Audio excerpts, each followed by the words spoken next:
You're watching Inside Automotive with Jim Fitzpatrick. We've all been waiting to see the Amazon Hyundai partnership pan out and what that's going to look like, with dealers' biggest concerns, at least it was early on, being the protection of the franchise system. Today we're learning more about how things are going and how dealers are responding. Joining us now is Andy Wright, the incoming Hyundai Dealer Advisory Chair and the managing partner at Vinart Dealerships. So thank you so much, Andy. You are the man right now that everybody wants to talk to about this big Hyundai announcement and this partnership, and I know that you've come a long way on this. So bring us up to speed. Where does this stand today? Well, thanks, Jim. It's first and foremost always good to be with you and the team at CBT News. Really appreciate what you do for our industry, and it's just a tremendously valuable service. So thank you, and it's always good to be on the show. So we've come a long way since the announcement at the LA Auto Show back in November. That was sort of the opening salvo, if you will, in this whole process. And Hyundai obviously made the announcement that not only were they going to be adopting Amazon Web Services for all of their cloud-based technologies at their corporate level across the whole company, but also that Alexa was going to be the sort of the voice, if you will, for the Hyundai in-car infotainment systems. So that was also a very big announcement that's going to have profound impacts for the brand and for the products going forward.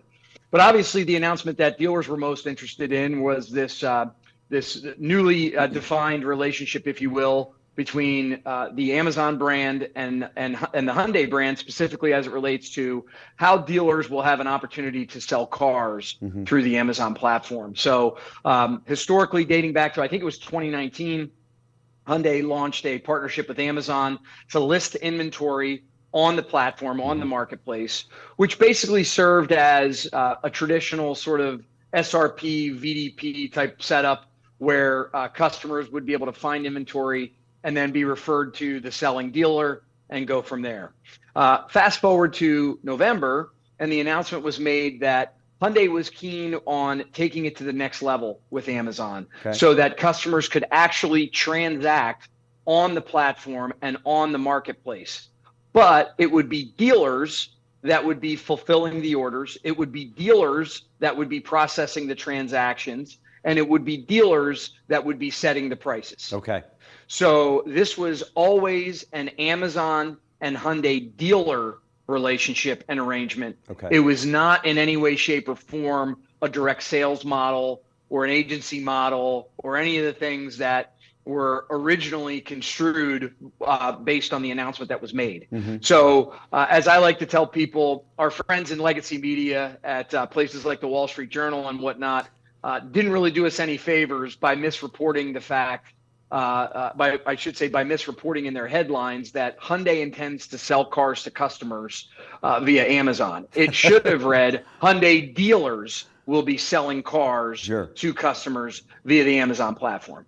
So anyway, fast forward again to present day here in February. So there are a grand total of 18 pilot dealers that have been identified. Those 18 pilot dealers reside in locales where Amazon has substantial business operations, whether it be through corporate offices, fulfillment centers, things like that.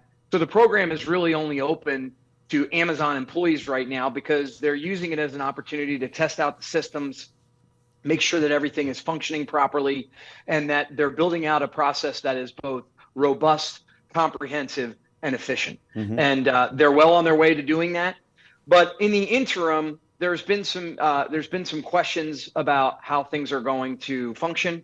There's going to be some questions revolving around the nature of the relationship between Amazon and the Hyundai dealers.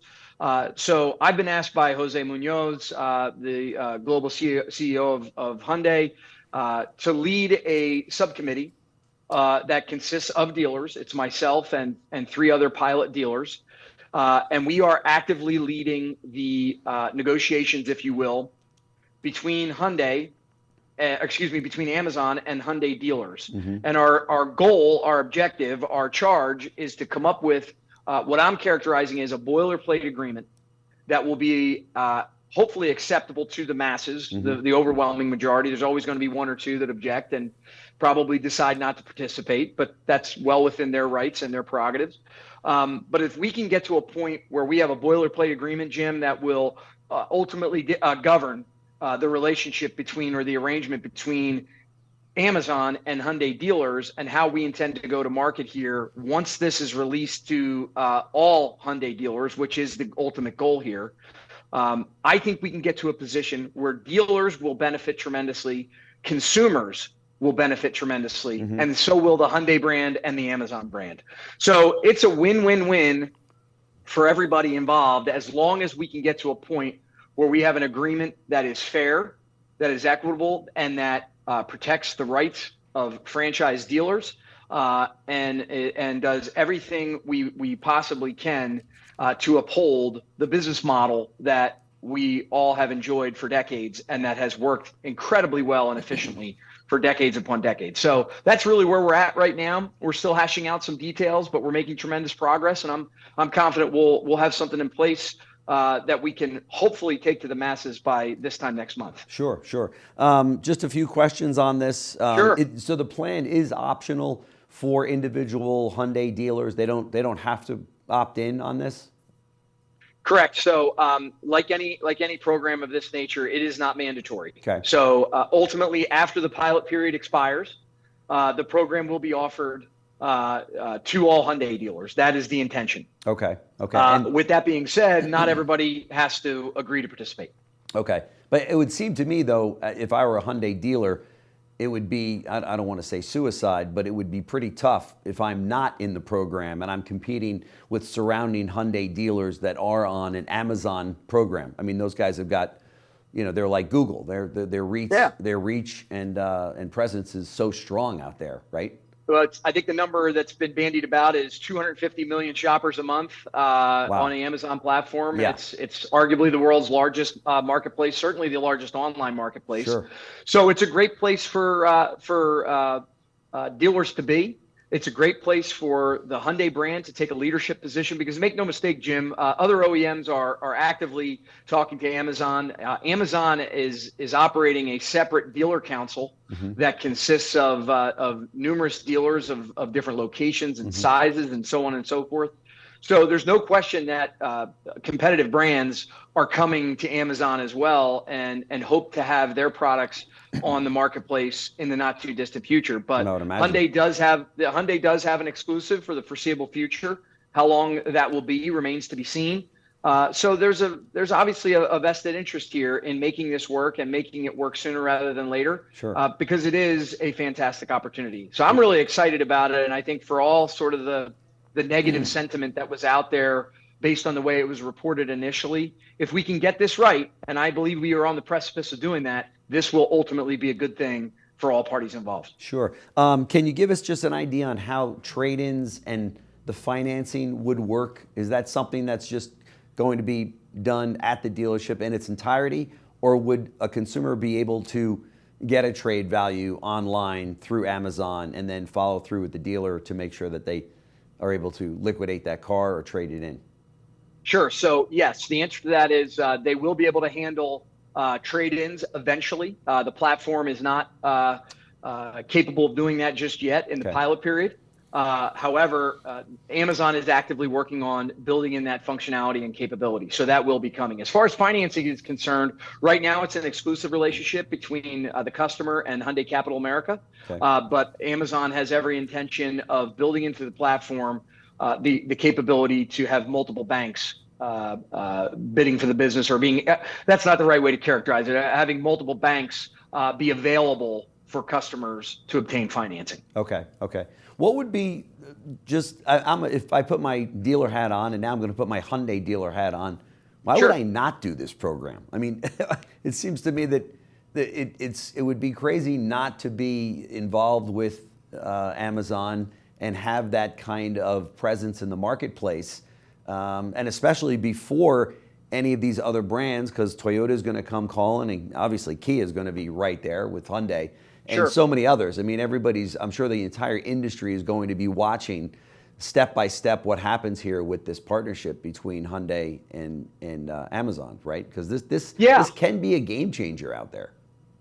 There's no question about it. I mean, it's like I mentioned earlier, it's the world's largest marketplace. Yeah. So of course it has game changing potential. But conceptually, I don't know why anybody wouldn't want to be part of it. To be honest with you, but I also want to reserve final judgment until such time as we get the agreement in place that will dictate the relationship. Because I do believe that there are some very important things that we need to make sure are protected, and that we don't get into a situation where we create conditions that are conducive to a dealer's business being basically destroyed or deteriorated to a point where it does not become sustainable. Sure. So I think Amazon has built a business around convenience and simplicity. Right. And I think that will ultimately be the driving force behind this shopping experience.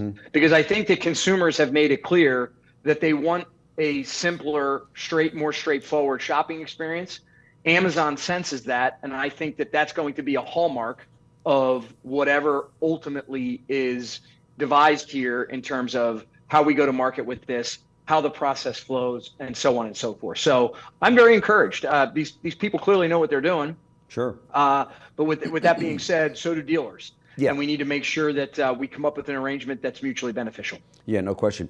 Do you know of any kind of an aggressive, or I should say a progressive return policy? Because as you know, Amazon is pretty liberal on their return policy. Would anything like that play a role in the Hyundai partnership? Yeah, so there's definitely going to be a return policy, and we're still working out the finer details around that point, because that is, part of Amazon's brand. But selling a car or returning a car is quite a bit different than returning a book or a pair of pajamas right. or something like that. Yeah. So I think that when we started this process, Amazon acknowledged that they didn't fully understand some of those nuances of the auto purchasing business. Yeah. So where they started out and where we are today, they've made tremendous progress and they've gained tremendous insight, and it's been a good learning experience for them and frankly for dealers too, as we've had more insights into how they wish to operate and see this work. So we're coming together. We're trying to figure out a way to find a happy medium, and I'm confident we're going to get there. Sure. I spoke to one of your colleagues that's a Hyundai dealer, but he also has 18 other dealerships and 18 other brands. His concern was, as it is, I think, with many dealers out there, that this is a foot in the door for Amazon in retail automotive. And what is the big play? In other words, today it's a nice, friendly, easy relationship with Hyundai, and dealers may be liking the way that this goes down. But it's kind of a give them an inch and they take a mile kind of a thing. What does this mean down the road, for other brands or for the marketplace as a whole? Will Hyundai then, not Hyundai, but will Amazon then turn the gun on us and say, okay, now we're in control of retail automotive because we've got that power and that customer coming to us? So we may even be able to dictate the prices, the trade-in, the deal, and we kind of tell you, Mr. or Mrs. Dealer, here's how this thing's going to go down. Well, they can attempt to do anything, of course, but the one thing that Amazon is not is a franchise dealership. Yeah. So they're not, so ultimately at the end of the day, when it comes to new cars, the franchise dealer still has the distribution rights, if you will, and the retail rights, if you will, to the new car customer. So I think that Amazon sees this for what it is, an opportunity to further build out their platform as a one-stop shop for all things in life. I mean, I think they've made that abundantly clear that they want to be the best marketplace in the world for everything from, as I mentioned, books to pajamas to groceries. Heck, they're now in the drug, the pharmaceutical business. So they're competing there. But retail automotive is a different space because of our franchise laws and because we have 50 different sets of franchise laws. So it's complex.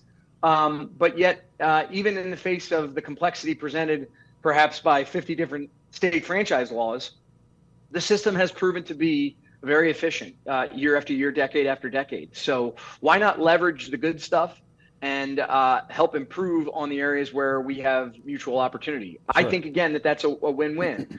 And it's important for everyone to understand that we absolutely want that customer to be the dealer's customer. So if I'm selling a car to Mr. Fitzpatrick, Mr. Fitzpatrick ultimately becomes my customer. Does that mean that Amazon might not turn around and offer Mr. Fitzpatrick some other product or service?